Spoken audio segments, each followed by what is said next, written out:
gente volta a falar sobre aquele caso do cachorro que acabou morrendo em uma viagem que faria. Na verdade, saiu de Guarulhos, em São Paulo, tinha destino Sinop, no Mato Grosso, e acabou indo para Fortaleza. Quando o tutor foi encontrá-lo de volta em São Paulo, o cachorro tinha morrido. Um voo da companhia aérea Gol. Sobre esse assunto, a gente vai conversar agora com a advogada animalista e vice-presidente da Associação Nacional de Advogados Animalistas, Giovana Poker. Obrigada pela gentileza de atender a Band News FM. Giovana, como vai? Boa tarde. Boa tarde, muito obrigada pelo convite e muito obrigada também por estar dando a devida visibilidade, né, notoriedade por esse caso, que não é o primeiro, e nós precisamos realmente nos mobilizar para que seja, né, para que a gente tente que seja o último, pelo menos. É triste, justamente isso preocupa, que não é o primeiro caso. Como é que você enxerga esse episódio? O que pode ter acontecido e o que poderia ser feito para evitar esse tipo de situação? Olha, infelizmente eu enxergo como bastante previsível, né? O transporte de animais, da forma como ele é realizado atualmente por via aérea, ele é extremamente perigoso. Os animais são levados dentro do porão de carga, né? Onde se transportam ali as bagagens. E não tem nenhum funcionário, não tem um veterinário responsável que acompanhe, né, o estado de saúde desses animais durante o voo. Eles vão presos dentro de uma caixa de transporte, afastados dos tutores. No porão, o contato, né, com as turbinas do avião é muito maior, então é muito mais barulhento. Além de tudo, tem a trepidação e nós não sabemos, né, como é que funciona realmente a pressurização, a oxigenação e a temperatura no porão. Então, por conta dos vários casos de óbito e também dos traumas físicos e psicológicos, né, que os animais que já foram transportados como carga apresentam, a gente observa que é um ambiente de fato insalubre. Também por conta da ausência de fiscalização, mas pela própria estrutura do porão em si, que foi construída, como o nome já diz, para servir como ambiente de transporte de carga, né, e não de passageiros. E os animais, eles são seres sencientes, né, assim como nós, eles têm sentimentos e também necessidades fisiológicas que precisam ser respeitadas para que esse voo seja seguro. E no compartimento de carga, e até mesmo nos aviões, né, que são destinados para transporte de carga, nós não temos esse cuidado em relação à saúde e ao bem-estar dos animais ali transportados, principalmente em relação ao bem-estar psicológico, né? Porque o fator estresse, ele é o que mais desencadeia a questão da hipertermia, por exemplo, nos animais, que é o aumento significativo de temperatura corporal, onde o animal acaba tendo um mal súbito e vindo a óbito realmente, sem nem chance, né, de socorro. Esse não é o primeiro caso, nós já tivemos situações análogas, né, há pouco tempo atrás, tanto em voos nacionais como em voos internacionais. Além de casos de óbito, nós já tivemos também casos de extravio, né? Aqui no meu escritório, onde nós temos muito contato com os bastidores desse tipo de transporte, a gente observa que muitos animais acabam chegando feridos, né, ou às vezes traumatizados no destino final. Então não é uma surpresa que tenha ocorrido mais esse óbito dentro do porão.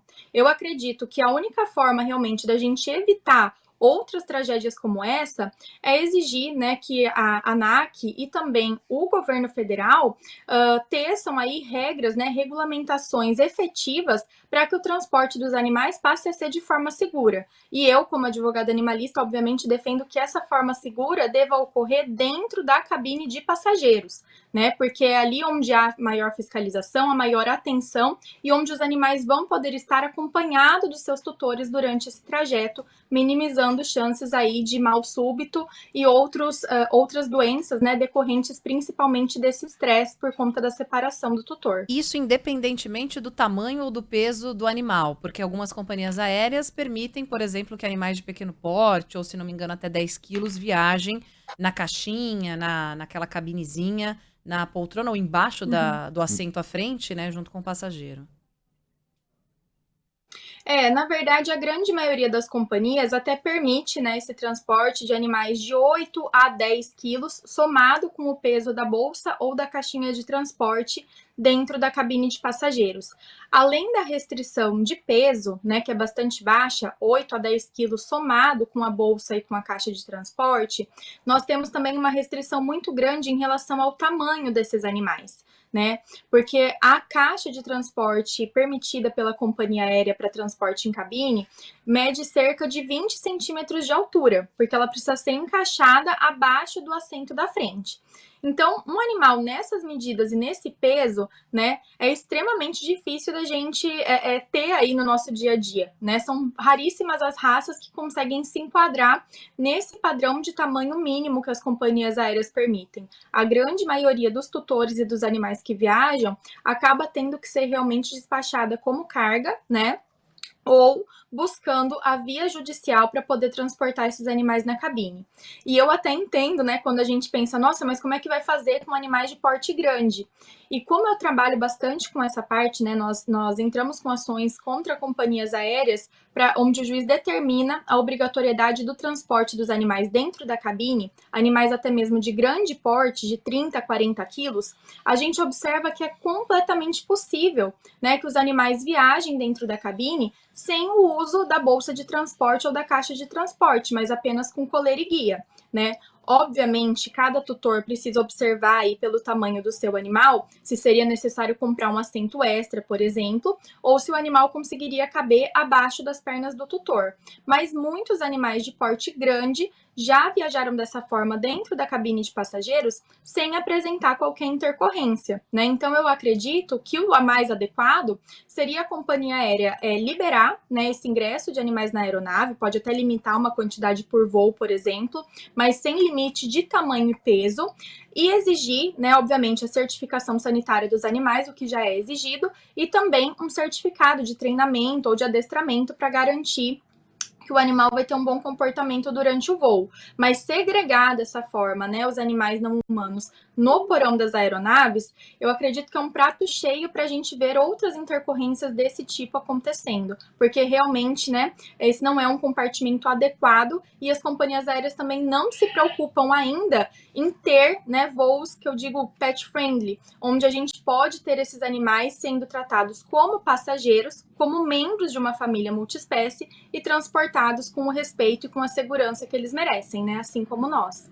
Giovana, é muito claro, né, como mudou a nossa relação com os animais de estimação de uns anos para cá, né? Só a gente vê, por exemplo, aqui na cidade de São Paulo, até pouco tempo, o número de pet shops que havia. Hoje em dia tem mais pet shop do que padaria na cidade de São Paulo. E a gente cuida realmente do nosso animal de estimação como se fosse um membro da família. Ponto. Isso mudou e é óbvio que mudou a nossa relação com o animal de estimação. E as leis não mudaram. As leis não acompanharam.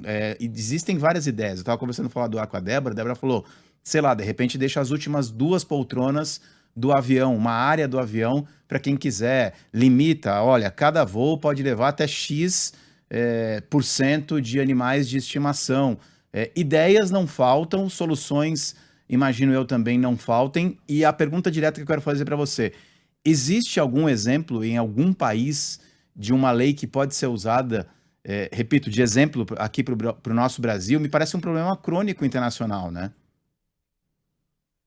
Sim, é um problema crônico internacional porque a maioria dos governos, né, entende que a atividade de aviação civil, por ser exercida por empresas privadas, eles têm essa autonomia de fazer as próprias regras de transporte, né? Então, inclusive pela via judicial, muitas vezes a gente enfrenta esse obstáculo porque a gente precisa convencer o juiz que o juiz precisa intervir numa relação de consumo abusiva, né? Como de um serviço que você contrata para transportar o seu animal num ambiente perigoso. Então, a grande problemática é essa, que as empresas aéreas, na grande maioria dos países, têm total liberalidade para fazer as suas próprias regras de transporte aéreo. Então, eu não vou ter para te trazer lei, né, de exemplo, que obrigue a transportar animais dentro da cabine de aeronaves. E nem lei que fale de transporte seguro, né? O que a gente tem é realmente essa previsão de que cada companhia aérea pode oferecer o serviço que bem entende.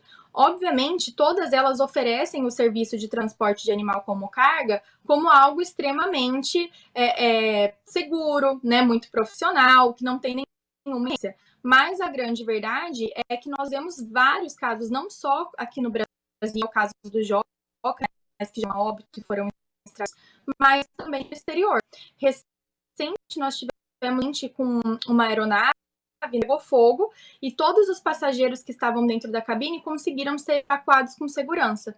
Os animais que estão sendo transportados no porão morreram intoxicados pela fumaça, né, ou queimados. Então, a gente observa que não há ainda uma preocupação das companhias aéreas em incluir esses animais no voo, que de fato não seria algo muito difícil, né? Vocês aí já deram ideias, eu também dei algumas ideias de como isso poderia ser feito, mas a gente não observa um movimento, né, nesse sentido de mudança. Na verdade, é o oposto. Cada vez mais existem mais regras restritivas. As companhias aéreas deixaram, por exemplo, de fazer o transporte de animais de assistência emocional, que era algo muito comum. Elas deixaram de oferecer esse serviço, visando realmente minimizar a quantidade de animais dentro da cabine.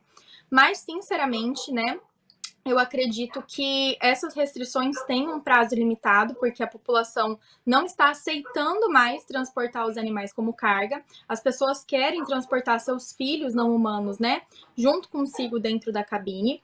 E além disso, nós temos uma evolução muito grande na parte da advocacia animalista, né? Na lei, a gente tem poucos direitos assegurados aos animais, mas na jurisprudência, né, ou seja, no conjunto de julgados que nós temos acerca dos direitos animais, a gente já tem alguns direitos reconhecidos. Então, muitos tutores, por exemplo, já estão conseguindo levar seus animais, mesmo com outras espécies, como, por exemplo, coelhos, calopsitas, hamsters, dentro da cabine das aeronaves por conta de uma tutela judicial. Então, dá para perceber, né, que a sociedade civil está se movimentando para que os animais sejam transportados com respeito e segurança.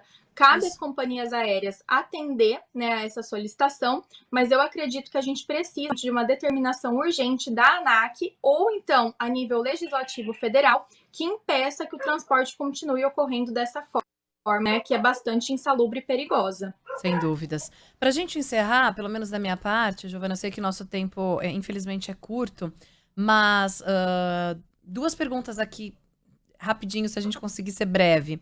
Primeiro, em relação ao custo, você falava, não é barato, né? Esse tutor que levou o cachorro, que infelizmente acabou morrendo, estou vendo aqui no site da Gol, o valor para transportar o animal, mesmo que nessas condições que não são as ideais, pode chegar a R$ 1.150, ou seja, não foi um custo barato para ele transportar e ter esse tipo de situação e essa resposta da Gol, lamento que aconteceu, e aí vai ficar por isso? Ele pode receber uma indenização, é claro que dinheiro nenhum no mundo vai pagar e tirar essa dor, esse sofrimento de perder o bichinho de estimação. Pode entrar com alguma ação para receber algum reparo. E 2, existe pela legislação brasileira uma diferenciação entre cão-guia, animal de estimação e animal de apoio emocional. Eu estava dando uma olhadinha aqui da resolução da ANAC. Cão-guia é aquele que tem o fim de guiar pessoas com deficiência visual e aí tem a permissão de entrar independentemente do porte que ele tenha, peso, tamanho. O animalzinho de estimação que está lá em companhia, não é agressivo. E o animal de assistência emocional, que também ajuda o indivíduo a lidar com aspectos associados às condições de saúde emocional e mental. Quando é que existe essa liberação? Vou tentar ser o mais breve possível, tá?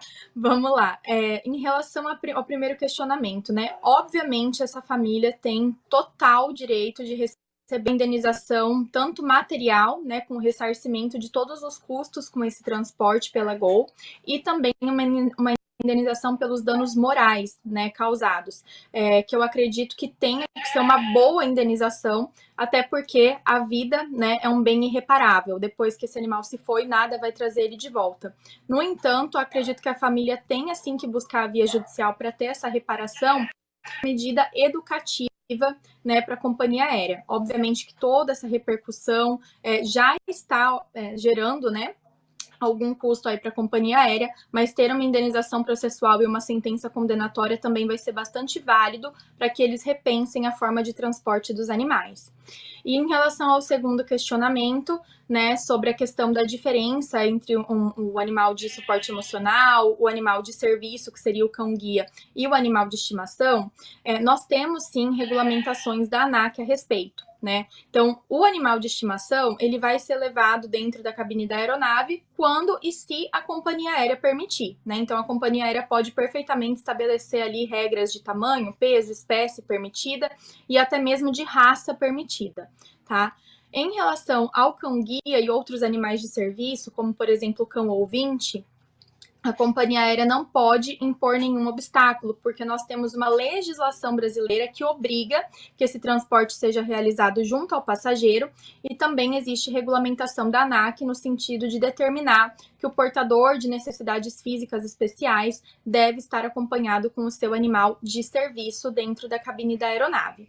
E a última, né, que é a questão do animal de assistência emocional, nós temos um pouco mais de dificuldade, porque são animais que são imprescindíveis de estarem acompanhando seus tutores, porque os tutores apresentam ali algum tipo de incapacidade psicológica, né, de embarcarem nesse avião, de fazerem a viagem sem os seus animais ali ao lado. São pessoas que geralmente têm algum problema psicológico, psiquiátrico grave e que têm o animal como forma de apoio, né, nesses episódios, sendo que o transporte aéreo é geralmente um fator que desencadeia crises de pânico, por exemplo, para pessoas ansiosas, depressivas, né?